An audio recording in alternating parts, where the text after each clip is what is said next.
নিজ হাতে উপার্জিত কামাই এটা পৃথিবীর শ্রেষ্ঠ কামাই, আলহামদুলিল্লাহ। পরিশ্রমের মাধ্যমে যে উপার্জন, এটাকে ইসলাম আমাদেরকে উৎসাহিত করে। শুধু নামাজ, রোজা, জিকির এগুলো নিয়ে ইসলাম আমাদেরকে পড়ে থাকতে বলেনি। কোরআনিক অর্ডার হচ্ছে আপনার নামাজ শেষ, আপনি বেরিয়ে পড়বেন, কাজে বেরিয়ে যাবেন। ফাইদা কুদিয়াতিস সালাতু ফান্তাশিরু ফিল আরদি ওয়াবতাগু মিন ফাদলিল্লাহ। বিধানটা কার বলুন? আওয়াজ করে বলুন, বিধানটা কার? এটা কোরআনিক ভার্ডিক্ট, কোরআনের বিধান। নামাজ শেষ, গোল হয়ে বসে জিকির করতে বলা নাই আল্লাহ। আল্লাহ বলেছে ফান্তাশিরু ফিল আরদ ওয়াবতাগু মিন ফাদলিল্লাহ, জমিনে ছড়িয়ে পড়ো, আল্লাহ রিজিক তালাশ করো। নামাজ শেষ, বেরিয়ে যাবেন। কৃষক চলে যাবে মাঠে,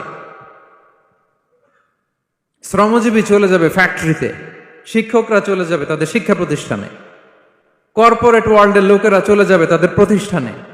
ডেভেলপমেন্ট করতে হবে, সিভিলাইজেশন করতে হবে।